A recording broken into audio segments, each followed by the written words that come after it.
Assalamualaikum warahmatullahi wabarakatuh. Alhamdulillahirabbil alamin. Anak-anak sekalian, kelas 4 yang sangat kami banggakan, alhamdulillah pada kesempatan ini kita akan mempelajari tentang tema Aku Anak Soleh. Anak soleh adalah anak yang baik. Baik dalam bidang apa saja, seperti baik imannya, baik ibadahnya, baik akhlaknya, baik belajarnya, nanti kalau sudah bekerja, baik dalam bekerjanya, dan lain sebagainya.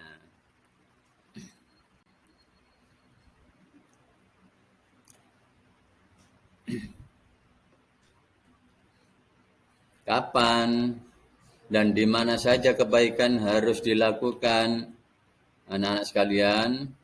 Siang, waktu malam, pagi, sore, dilihat orang maupun tidak dilihat orang, di rumah, di sekolah, di masjid atau musola, di jalan, dan lain sebagainya.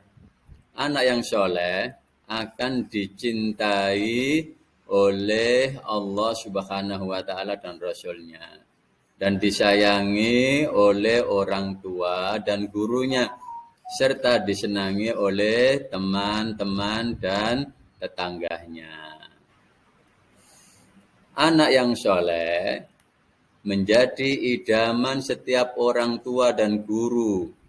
Allah Subhanahu wa Ta'ala berfirman dalam surat Al-Kahfi ayat 46 yang berbunyi, wal baqiyatus sholihatu khairun inda rabbika thawaban wa khairun amala. Apa artinya, anak-anak? Anak-anak yang soleh yang ditinggalkan oleh orang tua itu lebih baik bagimu, wahai manusia, wahai orang tua, di sisi Allah untuk mendapatkan pahala dan sebaik-baik ciptaan, sebaik-baik harapan semua orang tua. Ciri anak yang soleh itu apa, sayang? Di antara ciri anak yang soleh adalah 1, jujur, 2, amanah, 3, hormat dan patuh kepada orang tua, 4, hormat dan patuh kepada guru, ustadz, ustadzah, 5, santun dan menghargai teman.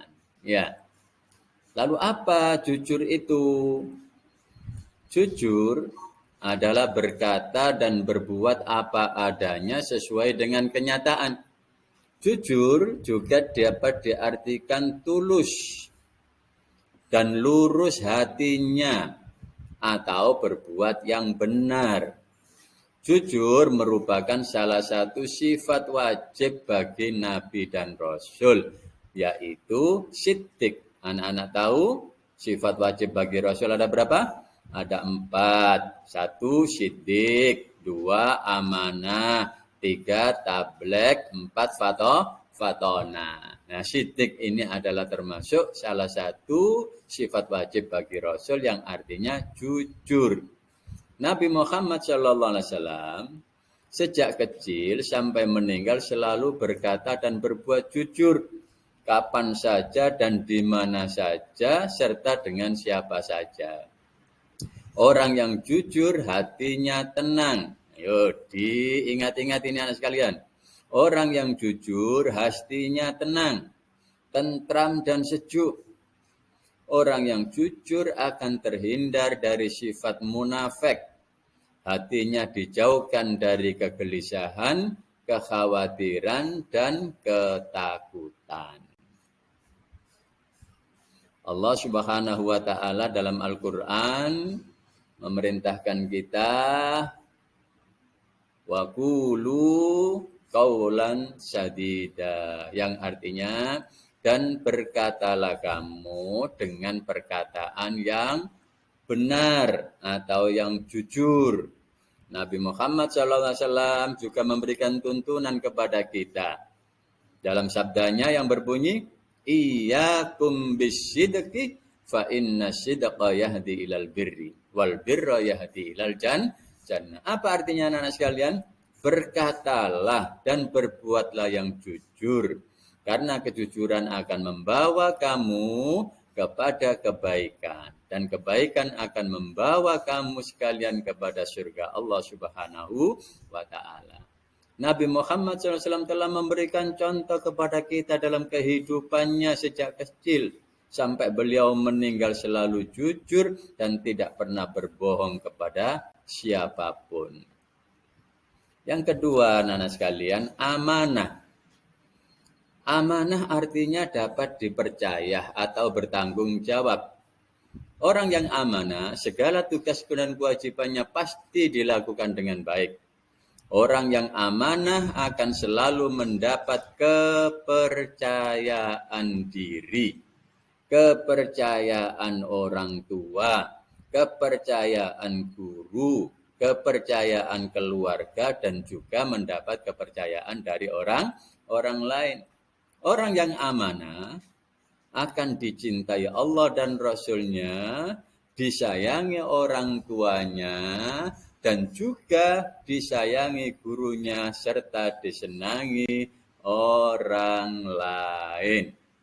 Allah Subhanahu wa taala berfirman dalam Al-Qur'an yang berbunyi Bismillahirrahmanirrahim, Addul amanata ila ahliha.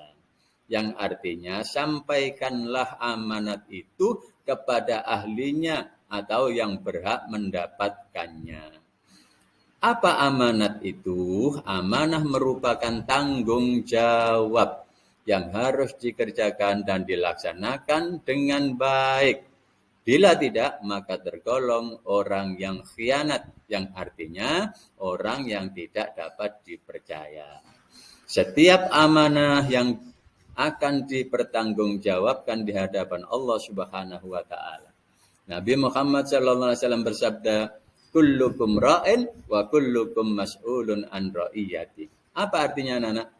Setiap kamu adalah pemimpin yang mendapat amanah, dan setiap pemimpin akan dimintai pertanggungjawaban atas yang dipimpinnya atau yang diamanahkan kepadanya. Contoh, orang tua memberi uang saku untuk nabung, tetapi digunakan untuk beli jajan, berarti khianat. Orang tua nitip uang untuk bayar mengaji, tetapi tidak dibayarkan, berarti khianat. Orang tua memberi uang saku untuk beli jajan, tetapi digunakan untuk beli mainan, berarti khianat, dan lain sebagainya. Nabi Muhammad SAW mendapat gelar Al-Amin.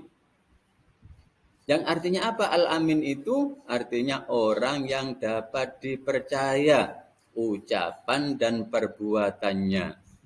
Dan yang memberi gelar adalah tokoh dan orang-orang Quraisy. Banyak dari golongan orang-orang Quraisy menitipkan kepada Nabi Muhammad SAW ketika masih kecil untuk menggembalakan kambingnya. Ketika remaja menitipkan barang-barang dagangannya untuk diperdagangkan, dan lain sebagainya. Karena apa? Karena Nabi Muhammad SAW amanah, dapat dipercaya. Orang yang tidak dapat dipercaya, hidupnya akan susah dan sengsara. Mendapatkan teman dan pertolongan juga sulit. Dan yang bahaya adalah tergolong orang munafik, yang nantinya akan diancam Allah Subhanahu wa taala dengan adab atau siksa di neraka yang paling dalam dan menyakitkan. Yang ketiga, anak-anak sekalian, ciri daripada anak yang soleh adalah hormat dan patuh kepada orang tua dan guru. Orang tua adalah orang yang melahirkan, merawat, melindungi, menyayangi, mendidik, dan mengasihi kita. Ayah sebagai kepala keluarga yang selalu mencari nafkah dan melindungi, sedang ibu yang melahirkan dan menjaga serta merawat kita. Guru adalah orang tua kita di sekolah yang selalu mendidik, membimbing, dan mengajarkan kita ilmu dan budi pekerti. Kiai dan ustadz atau ustadzah adalah orang yang membimbing dan mengajarkan kita mengaji dan ilmu agama. kakek, nenek, pakde, bude, paman, bibi, kakak, dan siapapun yang pernah merawat, melindungi, mendidik, dan menyayangi kita adalah termasuk orang tua kita. Lalu bagaimana adab, tata cara sopan santun kita terhadap orang tua dan guru? Yang pertama, patuh dan taat bila diperintah dan dinasihati. Yang kedua, berbicaralah dan bersikaplah santun dan lemah lembut. Yang ketiga, minta izin dan mencium tangan setiap pergi dan datang. Yang keempat, menyapa dan cium tangan bila bertemu di tempat umum. Jangan malu-malu mengucapkan salam di tempat umum, di mal, maupun di jalan raya bila bertemu dengan Bapak Ibu guru. Assalamualaikum Pak, Assalamualaikum Bu. Cium tangannya. Ya. Rajin belajar, berusaha, beribadah dan berdoa. Yang keenam, membantu meringankan beban orang tua dan guru sesuai kemampuan. 7, selalu mendoakan kesehatan dan keselamatan setiap selesai berzikir sesudah sholat. Itu adalah adab tata cara kita untuk menjadi anak yang soleh. Bila mana kita masih memiliki orang tua dan guru. Anak yang tidak memiliki adab terhadap orang tua dan guru adalah termasuk anak durhaka. Anak durhaka, catat baik-baik anak-anak sekalian. Anak durhaka hidupnya pasti susah dan menderita karena mendapat laknat dari Allah Subhanahu wa Ta'ala. Dan Allah sudah menyiapkan tempat yang layak dan istimewa, yakni adab siksa di neraka.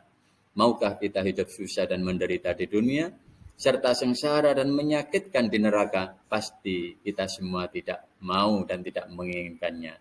Karena itu, jadilah anak-anak yang soleh dan solehah. Yang terakhir anak-anak sekalian adalah santun dan menghargai teman. Teman adalah orang yang sebaya dengan kita.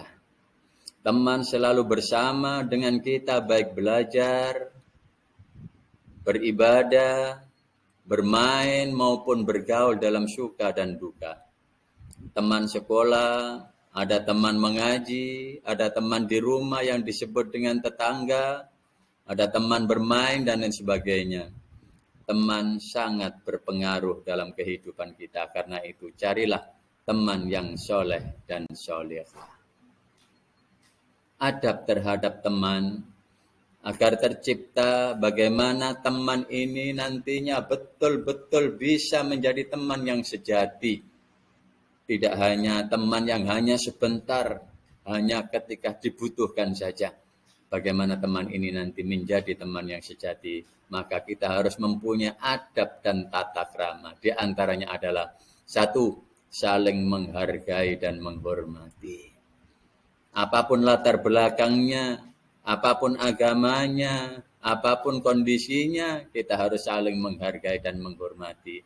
Karena kita semua pasti punya kelebihan dan juga punya kekurangan. Yang kedua adalah saling membantu dan mengasihi satu sama lain. Mana yang membutuhkan kita bantu. Yang ketiga adalah selalu menjaga kerukunan dan keharmonisan. Yang keempat, saling mengingatkan bila lupa dan salah atau berbuat kesalahan maka harus diingatkan. Bila kita diingatkan oleh teman, kita harus berterima kasih. Jangan malah kita marah, tidak mau menerima. Kita harus senang hati menerimanya. Kemudian saling tegur sapa dan silaturahim. Yang terakhir adalah saling mendoakan kesehatan, kesabaran, dan kesuksesan. Mudah-mudahan anak-anak sekalian dengan semua adab tata krama ini kita tergolong menjadi anak-anak yang soleh dan solehah. Amin ya rabbal alamin. Diakhiri Pak Salam, mudah-mudahan anak-anakku semua dari kelas 4, laki-laki maupun perempuan menjadi anak-anak yang soleh dan solehah. Amin ya rabbal alamin.